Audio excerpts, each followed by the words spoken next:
A Theory of Money and Credit by Ludwig von Mises. This is a book summary.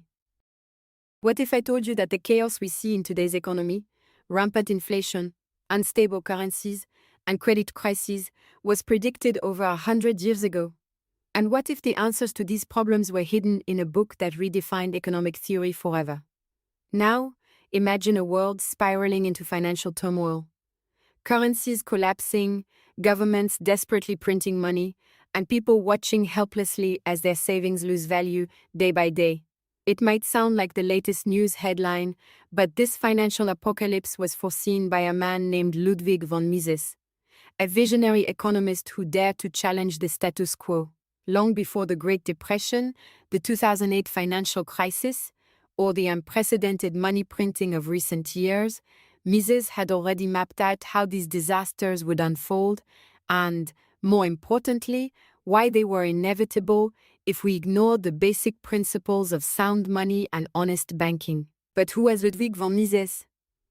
Picture a young economist in pre-war Vienna, surrounded by the glittering cafes and salons of Europe's intellectual elite. Mises was different. Not content to sip coffee and debate abstract theories, he was obsessed with a single question: what really causes economic crises? What he discovered would shake the foundations of economic thought forever. Mises realized that at the heart of every financial disaster was a simple but dangerous lie, that governments could create wealth by printing money. To expose this lie, he wrote The Theory of Money and Credit, a masterwork that not only explained how money works, but also exposed the dark side of modern banking. His insights were as unsettling as they were brilliant. Mises argued that the true cause of financial crises wasn't just greed or corruption, it was the very design of our monetary system. The practice of printing money without backing, artificially lowering interest rates, and expanding credit without limits was a recipe for disaster. His work serves as a reminder that every dollar printed without value, every loan made without savings, is a step closer to financial ruin.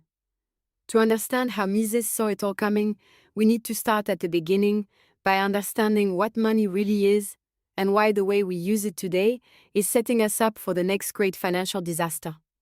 At a time when most economists saw money as a tool governments could wield freely, Ludwig von Mises saw a dangerous illusion. He challenged the core idea that governments could print their way to prosperity, warning that such actions were akin to poisoning the very lifeblood of the economy. His words were a direct challenge to the economic orthodoxy of his day, a world that believed in the magic of printing presses and unlimited credit. At the heart of Mises's argument was a simple but revolutionary idea: money isn't wealth. Real wealth comes from producing goods and services that people need and value. But when governments flood the economy with money, they don't create wealth. They just distort the economy's signals. Mises wasn't just speculating, he was living it. In the years following World War I, he watched as Austria and Germany spiraled into hyperinflation. People's life savings became worthless almost overnight. In Vienna, where Mises lived and worked, the price of bread skyrocketed from a few kronen to billions within months.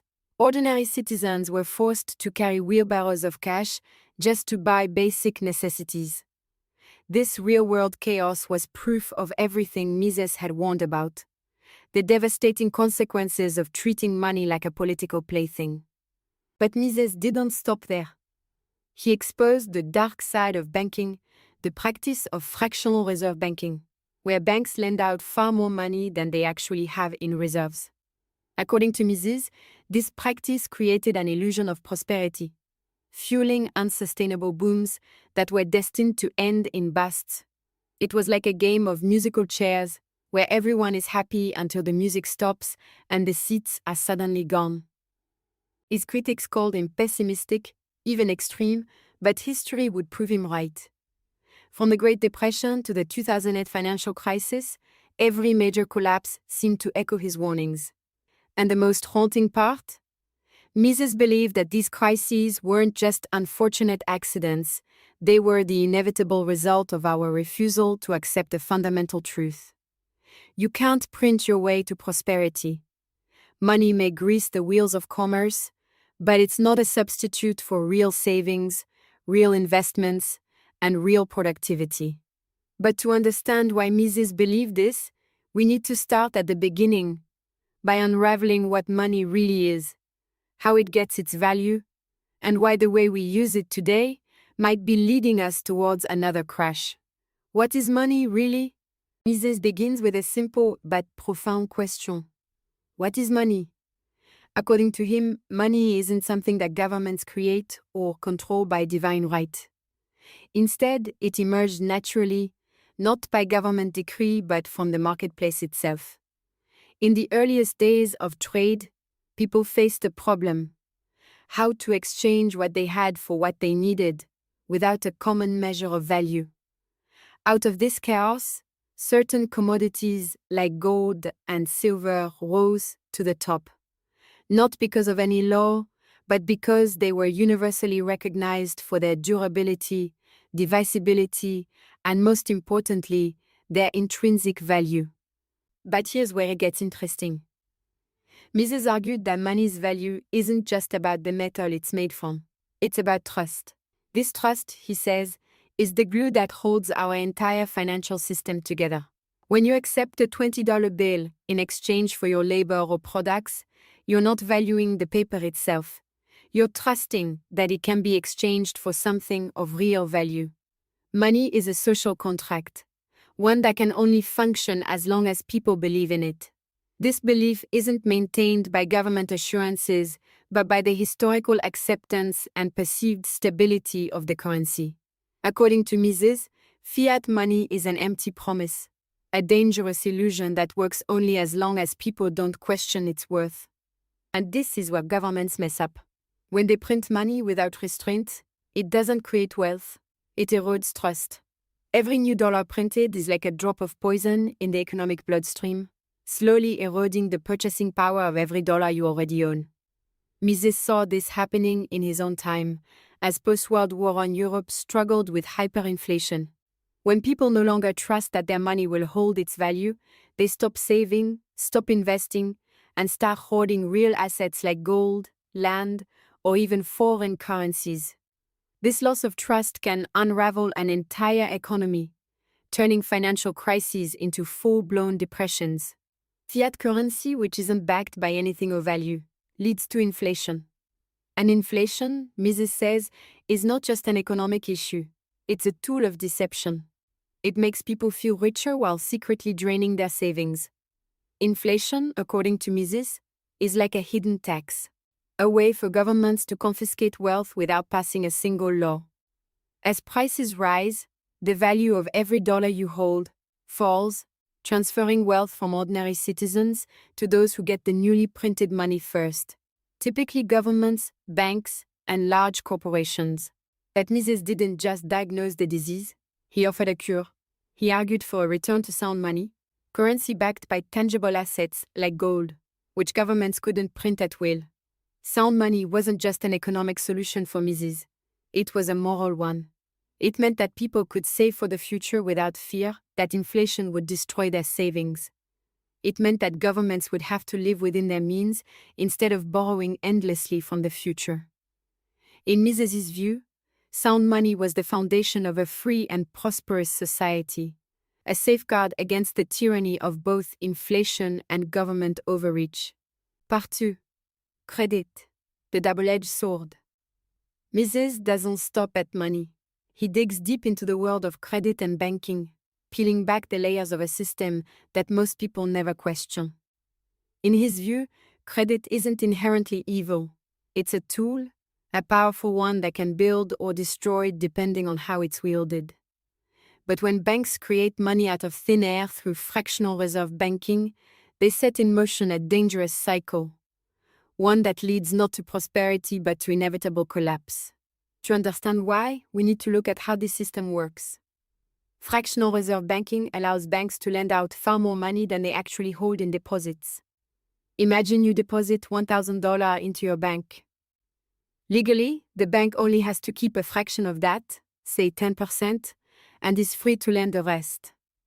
That means your $1,000 can become $9,000 in new loans, created with a few keystrokes. It feels like magic, until you realize that this new money is just a promise backed by nothing but faith. Mises argued that this practice turns banks into money factories, printing promises that can never be fully kept. The flood of easy credit drives interest rates artificially low, making it seem like the economy is healthier than it really is. Businesses borrow to expand, investors snap up assets, and a euphoric boom begins. But this boom isn't built on real savings or productive investments. It's a house of cards built on promises that can't be kept. Mises describes this cycle as the business cycle, where artificially low interest rates lead businesses to make bad investments. Picture a chess game where half the pieces have been removed, but no one told the players. Businesses expand, borrowing cheaply, convinced that demand will keep rising. Housing developments spring up, tech companies launch new products, and investors pour money into stocks, convinced that the boom will last forever. But it's all a lie, propped up by cheap credit and distorted signals. Eventually, reality catches up and the market crashes. Projects that seem profitable turn out to be unsustainable. Businesses cut back, people lose their jobs, and the euphoria turns to panic. It's not just a financial crash, it's a collapse of trust in the entire system. Mises' solution? Stop meddling with interest rates and let the market find its natural balance. According to him, interest rates are like traffic lights in the economy, signaling when to save, when to invest, and when to pull back. When central banks manipulate these rates, it's like breaking all the traffic lights in a city. Chaos is inevitable. But Mises went even further. He argued that the very concept of a central bank was flawed.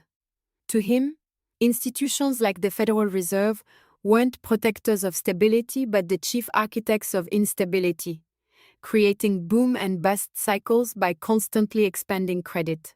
His solution was radical.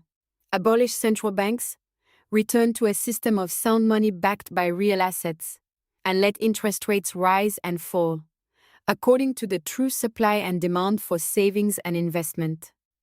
Every crisis since Mises wrote his book has followed the same script: cheap credit, distorted signals, reckless expansion, and then the crash.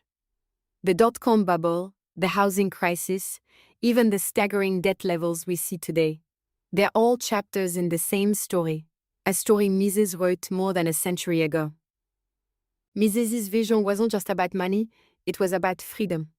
He saw that when governments and banks can create money at will, they gain immense power, not just over the economy but over our lives. Inflation, he argued, was the stealth weapon of authoritarianism, a way for governments to confiscate wealth without passing a single law. In Mises' world, sound money wasn't just an economic principle, it was a safeguard of liberty, a way to keep government honest and accountable. Part 3. Sound money, a forgotten principle. For Mises, the key to economic stability is what he calls sound money, money that governments can't easily manipulate. In a world where politicians see printing money as a solution to every crisis, Mises' idea was as simple as it was radical. Take away the printing press. Whether it's gold or a currency strictly tied to a commodity, the principle is the same.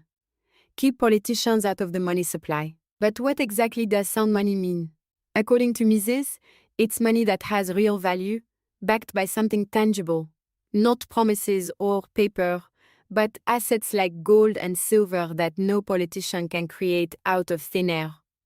In his view, the gold standard wasn't just a monetary policy, it was a moral safeguard, a way to chain the hands of governments that couldn't resist the temptation to print their way out of trouble.